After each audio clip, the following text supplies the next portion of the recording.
They laughed at him, mocked his clothes, questioned his presence, and smirked as they drove away. To them, he was just another black man waiting alone at a bus stop in the wrong neighborhood. But what they didn't know?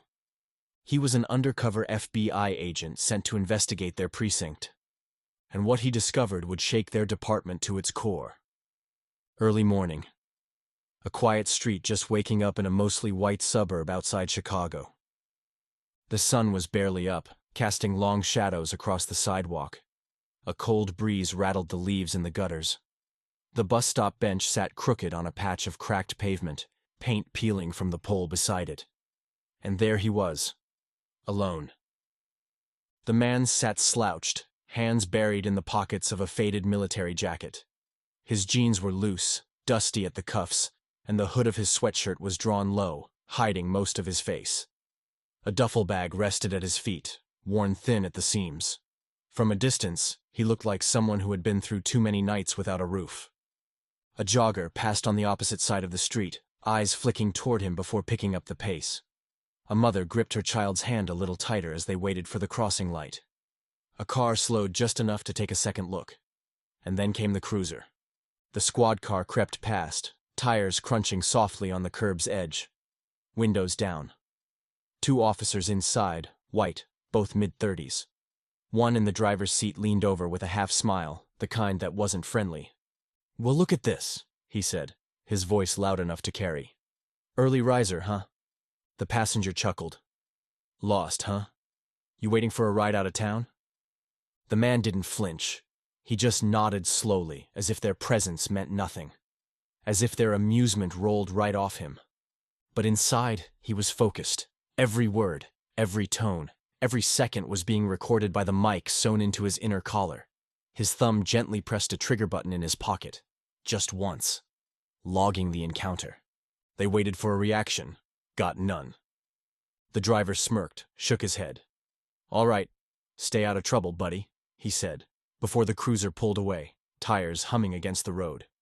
The man watched them disappear around the corner, the sound of the engine fading with the morning light. He wasn't angry. Not yet. He'd expected this.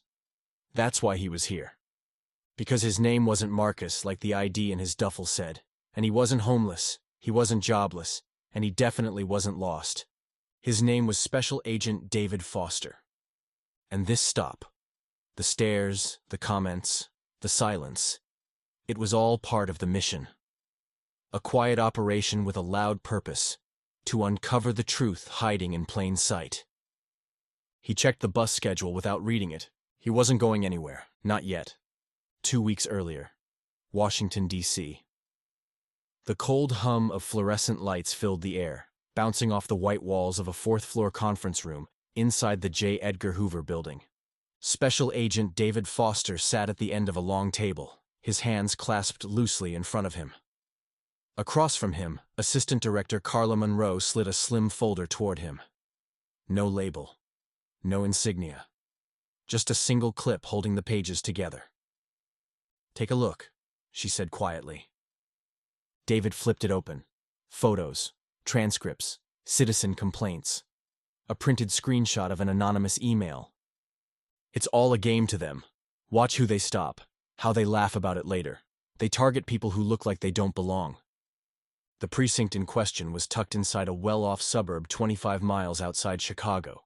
Clean on paper. No major scandals. Commendations even. But the paper trail told a different story. Minorities pulled over for flimsy reasons. Reports dismissed. Body cams conveniently malfunctioning. "Why me?" David asked, eyes still on the file. Monroe leaned back. "Because you've done this before. You know how to disappear. And because we need someone who understands what it means to be on the other side of that badge." He didn't answer right away. He thought of his father, who'd been stopped 5 times in 1 year without a single ticket. Of his younger brother, once shoved against a car hood for walking through the wrong neighborhood after dark. He closed the file. "I'll do it," he said. "No badge. No radio," Monroe warned. "You'll have backup at a distance, but you'll be on your own. We need authenticity. You need to look like someone they'd ignore. Or target." David nodded. I've got a duffel full of clothes that'll do the trick. She slid a small device across the table, barely bigger than a coin. Mic's sewn into the collar. Tap once to mark anything you want logged. Battery lasts 6 days. He took it, pocketed it without a word. This won't be comfortable, she added. He finally looked up. It's not supposed to be. Outside the conference room, life moved on. Agents passed by with coffee in hand, voices echoing in the hallway. But inside, everything had shifted. This wasn't just another case. It was a chance to expose something that festered beneath the surface. Something uglier than corruption. Something systemic. David stood, folder in hand. He didn't know exactly what he'd find out there, but he knew what he was looking for. Not just misconduct. Culture. And if it was rotten at the root, he'd rip it out, word by word, tape by tape. This time it wasn't just business, it was personal. The bus never came. David knew it wouldn't. That wasn't the point. After the cruiser turned the corner and disappeared, he stood slowly, slinging the duffel over his shoulder. His body moved like it carried more weight than just the bag. His posture hunched, his steps uneven. A practiced limp added to the illusion. Nobody gave him a second glance. He followed on foot, sticking to side streets and alleys. The officers weren't hard to track. The town was small, predictable, the kind of place where everyone knew everyone else, and newcomers stuck out, especially ones like Marcus. The next 3 days blurred into a routine of silence and surveillance. David slept under an overpass, ate from vending machines and kept his head down. He panhandled outside a corner store, sat on park benches too long, got shooed away more than once. Each time he logged the reaction. Who stopped? Who stared? Who didn't care at all? He saw the same cruiser circle the same blocks. Twice they passed him without stopping. Once, the passenger officer pointed, laughing. David didn't look up, just thumbed his mic. At a gas station one night, he watched from behind a dumpster as those same officers stopped 2 Latino teens on bikes. No lights, no reason. Just questions and raised voices. One boy tried to explain. The other kept his head down. David crouched low, hand tight on the recorder trigger. He didn't need to see it all. The tone told enough. Later, in a run-down diner near the edge of town, he sat 2 booths away from them. They didn't recognize him, didn't even look twice. He wore the same hoodie, the same scuffed sneakers. The waitress ignored him. But their voices? Crystal clear. Don't need a reason, one of them said, tearing into a burger. You see certain people, you just know. It's instinct. The other laughed through a mouthful of fries. Right? Guy looks like he crawled out of a cell. You don't wait for him to act up. You cut it off before it starts. They weren't whispering. David sat still, eyes on the greasy menu. His hand drifted under the table, pressing the mic once, twice, 3 times. By the 3rd night, the weather turned. A drizzle coated the sidewalks, turning to mist. David sat beneath a bus shelter, legs stretched, head low. He heard the cruiser before he saw it. Same low growl, same high beams slicing through the rain. It slowed, then stopped. Doors opened. "Hey!" a voice barked. "You again?" David looked up slowly. Water dripped from his hood. "You camping out here now?" He said nothing. The officer stepped closer, hand resting on his belt. "Let's see some ID." David reached slowly into his bag, fingers brushing past the hidden pocket. He didn't pull out his credentials. Not yet. Instead, he handed over the fake ID they'd given him. Name, Marcus Reed. Date of birth, May 12, 1981. Occupation, none listed. The officer scoffed. Figures. What they didn't know was that the moment they took that ID, a signal pinged silently to the backup team parked 3 blocks away. David wasn't worried. He was ready. The rain had picked up, a steady drizzle painting the streets in slick gray. David stood where they told him to, hands flat on the hood of the cruiser, breath fogging in the cold. The metal was wet and cold beneath his palms. The flashing red and blue lights danced across the empty storefronts behind him. He didn't flinch as the flashlight hit his eyes, blinding for a moment, then shifting to scan his body like a searchlight. "What are you doing in this neighborhood, Marcus?" the taller officer asked, his voice sharp, deliberate. David stayed quiet. Just enough defiance to seem like a man used to getting pushed around, not enough to provoke. The second officer circled him slowly, tapping the flashlight against his palm. "You look like someone we picked up last month," he said. "Same walk, same face, real familiar." David kept his breath steady. Let the silence stretch. They wanted a reaction. They fed off it. But he wasn't giving them anything except what they'd already offered. The truth. Aggression, assumption, arrogance. "You got any drugs in that bag?" one asked. "No." "Should we check anyway?" David shrugged slightly. "You're gonna do what you want." That got a laugh. But not the kind that eased tension. It was the kind that let him know they didn't see a person. Just a stereotype. The officer shoved the duffel open, rifling through the contents with exaggerated force. Dirty clothes, a rolled-up blanket, a worn book, and a few snack wrappers. "Man's living out of a bag and got the nerve to catch attitude," he muttered. David stared straight ahead, hands still on the hood. What they didn't know, what they couldn't see, was the tiny transmitter beneath his shirt broadcasting every word, every sound, to a black van idling just 2 blocks away. Inside, agents sat with headphones, eyes locked on waveforms dancing across screens.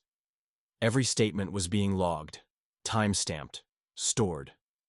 The taller cop stepped in close, flashlight now resting on David's shoulder. "You ever served time, Marcus?" David didn't answer. "Figures. You look like you've been through the system. Got that look." The silence stretched again. No protest, no panic. Just the low hum of the cruiser's engine and the steady tick of rain on metal. Then the officer stepped back. "All right, you're clean, but let's not make this a habit. Next time, you might not be so lucky." David lowered his hands slowly, picked up his bag, and stepped back onto the sidewalk. He didn't say a word, just kept walking, head down, body loose, as if he hadn't just been pinned against a cruiser like a suspect. But inside, something had shifted. This stop, this humiliation wrapped in a joke, was exactly what he came for. And now he had it. The call came early, an urgent department-wide meeting, scheduled for 8 a.m. sharp. No details, just a directive from the top. Inside the precinct's briefing room, officers filtered in slowly, coffee in hand, trading tired jokes and confused glances. Some leaned against walls, others took seats. The usual suspects were there, Officer Tate with the cocky grin, his partner Mills still thumbing through his phone. No one seemed to know what the urgency was about. Then the door opened, and everything stopped. The man who stepped in wasn't wearing a hoodie or carrying a duffel. He wore a tailored navy blue suit, crisp white shirt, tie knotted perfectly, clean-shaven, standing tall. But his face was unmistakable. It was the same man who sat silently at the bus stop, the same man they'd brushed off, mocked, pushed against a cruiser with hands on the hood. And now he stood before them, composed and steady, with 2 federal agents flanking him on either side. Conversations died. Chairs creaked as officers sat up straighter. Mill's phone slipped silently into his pocket. The man cleared his throat. "My name is Special Agent David Foster," he said, his voice clear and commanding. "FBI." He paused. Let that hang in the air. "For the last 7 days, I've been undercover in this community, observing, listening, recording." The room froze. David scanned the crowd slowly, his gaze stopping on each familiar face. Some looked away. Others stared, stone-faced. The smirks were gone now. "I posed as an unhoused man, someone you might overlook, someone you might judge." He turned slightly, nodding to one of the agents behind him. A small speaker was placed on the table. With a click, the first recording played.